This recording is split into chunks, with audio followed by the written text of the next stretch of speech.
ఆంధ్రప్రదేశ్ రాష్ట్రంలో సార్వత్రిక ఎన్నికల పోలింగ్ ముగిసింది. ఇక అందరి చూపు జూన్ 4 వైపే ఉంది. ఈలోపు గెలుపుపై ఎవరి ధీమాలో వారు ఉన్నారు. అయితే ఈ సమయంలో ప్రధానంగా పిఠాపురం నియోజకవర్గానికి సంబంధించిన ఒక ఆసక్తికరమైన చర్చ తెరపైకి వచ్చింది.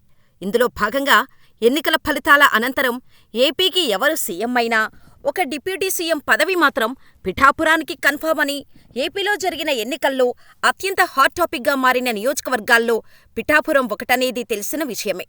ఇక్కడి నుంచి కూటమి అభ్యర్థిగా జనసేన అధినేత పవన్ కళ్యాణ్ పోటీ చేశారు. ఈసారి ఎలాగైనా అసెంబ్లీ వెళ్లాలనే పట్టుదలపై ఉన్న పవన్ కోసం మెగా ఫ్యామిలీతో పాటు బుల్లితెర నటులు, సినిమా నటులు ఎంతోమంది పిఠాపురానికి క్యూ కట్టి ప్రచారం చేశారు. Mega power star Ram Charan కూడా పవన్ కోసం పిఠాపురం వచ్చారు. వాస్తవానికి 2019 ఎన్నికల్లో గాజువాక, భీమవరం నియోజకవర్గాల్లో ఓటమి పాలైనప్పుడే పవన్ కళ్యాణ్ పొలిటికల్ కెరీర్పై నీలినీడలు కమ్ముకున్న పరిస్థితి. అయితే అనూహ్యంగా కూటమి జతకట్టడంతో పవన్ కళ్యాణ్కు ఈసారి మరో అవకాశం దక్కినట్టయిందని అంటున్నారు. దీంతో ఎట్టి పరిస్థితుల్లోనూ ఈసారి ఎమ్మెల్యేగా గెలవాలని పవన్ బలంగా ఫిక్స్ అయ్యారని అంటున్నారు.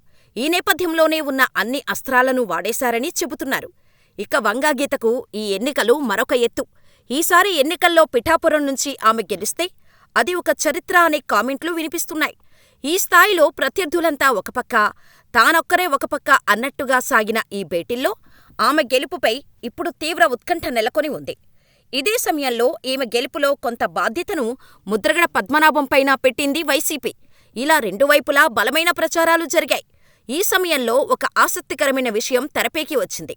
ఇందులో భాగంగా పిఠాపురం నియోజకవర్గం కోసం డిప్యూటీ సీఎం పదవి ఎదురుచూస్తుందని, వాస్తవానికి ఈ ఎన్నికల్లో కూటమి అధికారంలోకి వచ్చి పిఠాపురంలో పవన్ గెలిస్తే ఖచ్చితంగా ఆయనే డిప్యూటీ సీఎం అని అంటున్నారు పరిశీలకులు.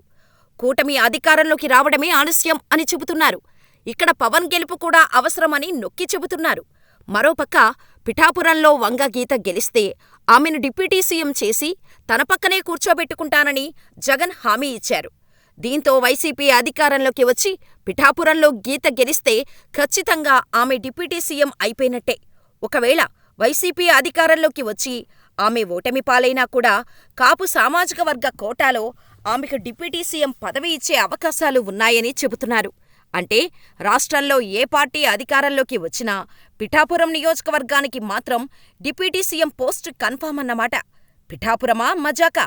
ఇక ఇదిలా ఉంటే శాసనసభలో ఈసారి మూడో అతిపెద్ద పార్టీగా జనసేన అవతరించే అవకాశాలున్నాయని చెబుతున్నారు.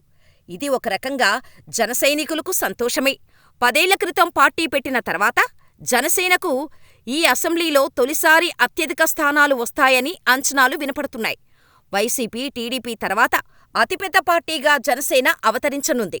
గత ఎన్నికల్లో ఒక స్థానంలో గెలిచిన జనసేన ఈసారి డబుల్ డిజిట్కు చేరుకుంటుందన్న విశ్లేషణలు ఆ పార్టీ నేతల్లో ఆనందం నింపుతోంది.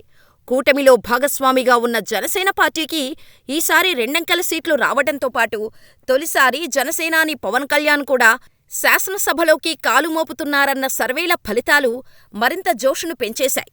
జనసేన పార్టీ ఏర్పడిన తర్వాత 2 సార్లు మాత్రమే ఎన్నికలలో పోటీ పడింది. 2014 ఎన్నికలలో జనసేన ఉన్నప్పటికీ అప్పుడు కూడా కూటమికి బయట నుంచి అంటే పోటీ చేయకుండా మద్దతివ్వటంతో ఆ ప్రభుత్వంలో జనసేన భాగస్వామ్యం లేకుండా పోయింది. 2019 ఎన్నికల్లో టీడీపీ, వైసీపీలతో విభేదించి సొంత కూటమిని ఏర్పాటు చేసుకొని వెళ్లడంతో పవన్ కళ్యాణ్తో పాటు అందరూ ఓటమి పాలయ్యారు. కేవలం రాజోలు నుంచి మాత్రమే ఒకే ఒక్కరు గెలిచారు. అయితే ఈసారి కూటమిగా మరోసారి పోటీకి దిగటంతో జనసేన పార్టీ ఈసారి ఎన్నికలలో అసెంబ్లీలోకి ఠీవిగా అడుగుపెడుతుందన్న కామెంట్స్ సోషల్ మీడియాలో వినిపిస్తున్నాయి. ఈ ఎన్నికల్లో జనసేన 21 అసెంబ్లీ స్థానాల్లోనూ 2 పార్లమెంటు స్థానాల్లోనూ బరిలోకి దిగింది. అయితే డబుల్ డిజిట్ రావచ్చన్న అంచనాలు ఆ పార్టీ అగ్రనేతల నుంచి వినిపిస్తున్నాయి. 10 నుంచి 12 స్థానాలను కైవసం చేసుకుంటామని జనసేన పార్టీకి చెందిన సీనియర్ నేత ఒకరు తెలిపారు. అంటే సగానికి సగం స్థానాల్లో జనసేన అభ్యర్థులు గెలిచే అవకాశాలున్నాయని వారు తమ అంతర్గత సర్వేల ద్వారా తెలిసిన విషయాన్ని పంచుకుంటున్నారు. ముఖ్యమైన నేతలందరూ విజయం బాటపడతారని వారి సర్వేల్లో వెల్లడైనట్టు తెలిసింది. రాయలసీమ, కోస్తాంధ్ర, ఉత్తరాంధ్రలోనూ కొన్ని సీట్లు తెచ్చుకునే అవకాశాలున్నాయంటున్నారు. జనసేన అధినేత పవన్ కళ్యాణ్ పోటీ చేసిన పిఠాపురం నియోజకవర్గంలో వాళ్లు ఆశించిన మెజారిటీ రాకపోయినా గౌరవప్రదమైన ఓట్లతో బయటపడతామని సర్వేలో తేలిందట. వంగా గీత నుంచి కూడా గట్టి పోటీ ఇవ్వటంతో తాము తొలి నుంచి చెప్పిన మెజారిటీ తగ్గే అవకాశాలున్నాయని, అయితే పవన్ కళ్యాణ్ విజయం ఖాయమని నేతలు చెబుతున్నారు. పిఠాపురం శాసనసభ్యుడిగా పవన్ శాసనసభలోకి సగర్వంగా అడుగుపెడతారని అంటున్నారు. ఇలా పవన్తో పాటు మరికొందరు పార్టీలోని కీలక నేతలు కూడా గెలుపు బాటలో పయనిస్తారని సర్వేలు తేలటంతో జనసేన పార్టీలో ఉత్సాహం నెలకొంది. అయితే ఇది వివిధ పోలింగ్ కేంద్రాల నుంచి తమ ఏజెంట్ల నుంచి తెప్పించుకున్న సమాచారంతో పాటు కొన్ని సర్వే సంస్థలు చేసిన ఎగ్జిట్ పోల్స్లో ఈ విషయం బయటపడిందంటున్నారు. మరి జూన్ 4వ తేదీ తర్వాత కానీ ఎన్ని స్థానాల్లో జనసేన గెలుస్తుందన్నది చెప్పలేం.